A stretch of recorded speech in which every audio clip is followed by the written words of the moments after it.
Shalom, jumpa lagi dengan channel Pengharapan Kristen.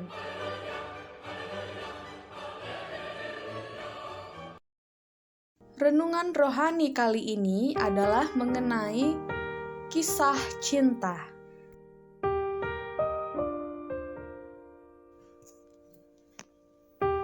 Allah menciptakan manusia yang pertama adalah Adam dan Hawa.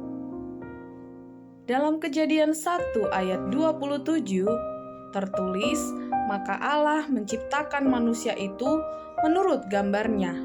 Menurut gambar Allah, diciptakannya dia laki-laki dan perempuan, diciptakannya mereka. Cinta yang pria dan wanita rasakan satu sama lain merupakan replika kasih Allah bagi mereka. Cinta merupakan perasaan yang tumbuh karena keduanya, yaitu Adam dan Hawa, memelihara dan menghormati hubungan mereka. Pria dan wanita diberikan satu sama lain untuk saling memperhatikan dan saling melengkapi satu sama lain. Cinta adalah bagian dari sifat Allah. Allah adalah kasih, tertulis dalam 1 Yohanes 4 ayat 8. Ketika Dia menciptakan kita menurut gambarnya, Dia menciptakan kita dengan kemampuan untuk mencintai dan untuk dicintai. Sebab itu, seorang laki-laki akan meninggalkan ayah dan ibunya dan bersatu dengan istrinya, sehingga keduanya menjadi satu daging. Tertulis dalam Matius 19 ayat 5.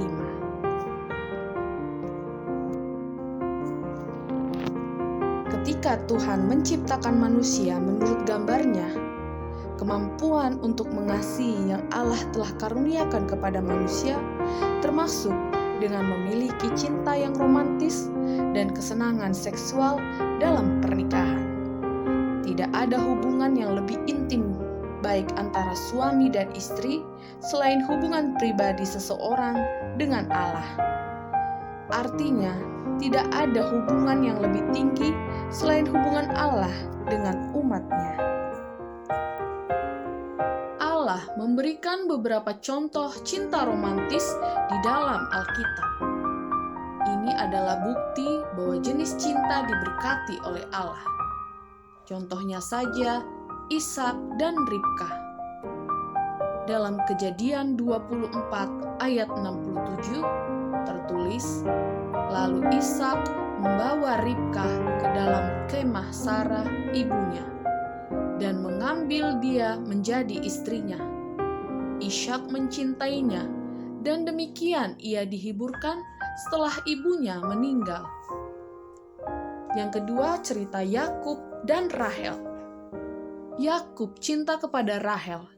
Sebab itu ia berkata, "Aku mau bekerja padamu 7 tahun lamanya untuk mendapat Rahel, anakmu yang lebih muda itu." Jadi bekerjalah Yakub 7 tahun lamanya untuk mendapatkan Rahel itu. Tetapi yang 7 tahun itu dianggap seperti beberapa hari saja karena cintanya yang begitu besar kepada Rahel. Kejadian 29 ayat 18 dan 20.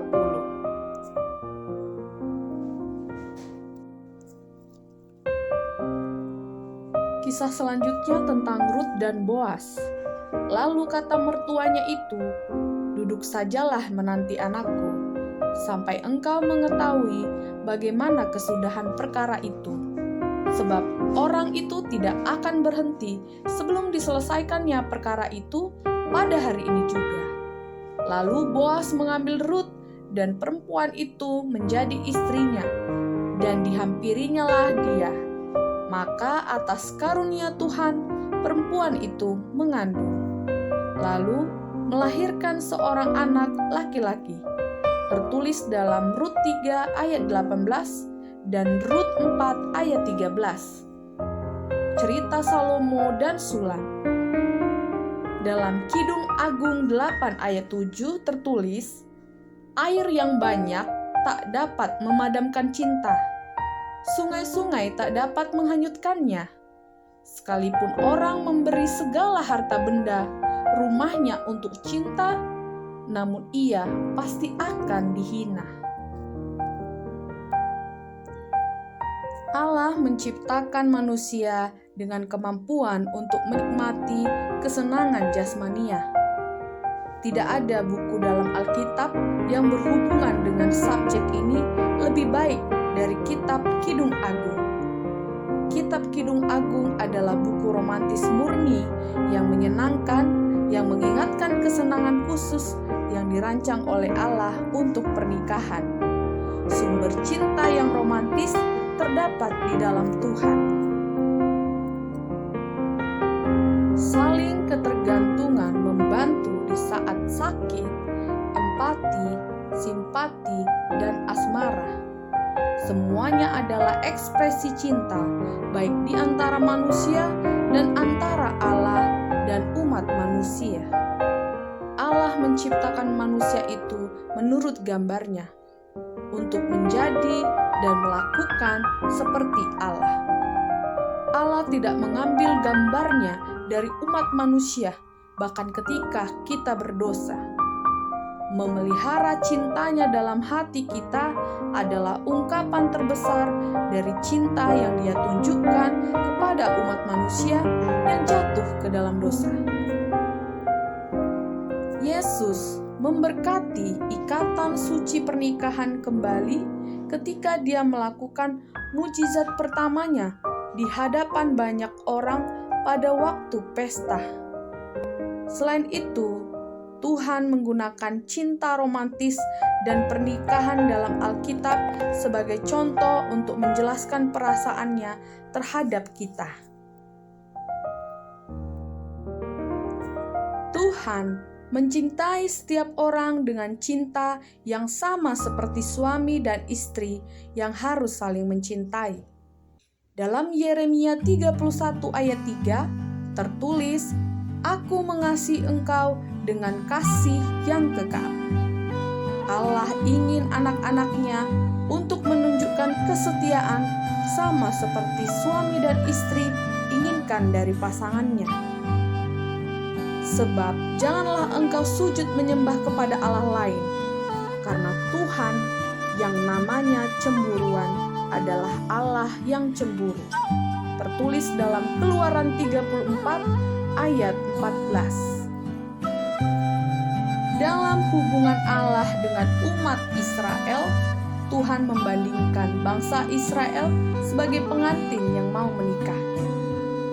Engkau akan menjadi mahkota keagungan di tangan Tuhan dan serban kerajaan Allah di tangan Allah. Sebab seperti seorang muda belia menjadi suami seorang anak darah, demikianlah Dia yang membangun engkau akan menjadi suamimu. Dan seperti girang hatinya seorang mempelai melihat pengantin perempuan, demikianlah Allahmu akan girang hati atasmu.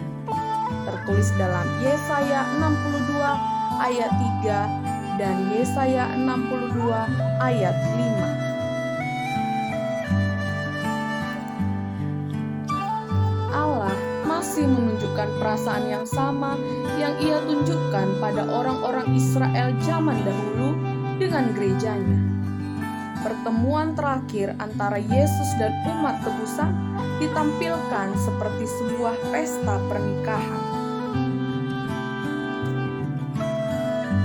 Lalu aku mendengar seperti suara himpunan besar orang banyak, seperti desau air bah dan seperti deru guru yang hebat. Katanya, "Haleluya, karena Tuhan Allah kita yang Maha Kuasa telah menjadi Raja. Marilah kita bersukacita dan bersorak-sorai dan memuliakan Dia.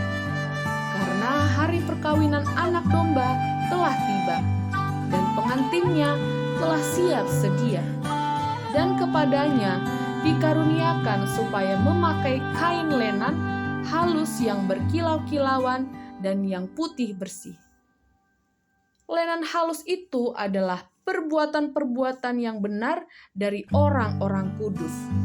Lalu Ia berkata kepadaku, Tuliskanlah, berbahagialah mereka yang diundang ke perjamuan kawin anak domba.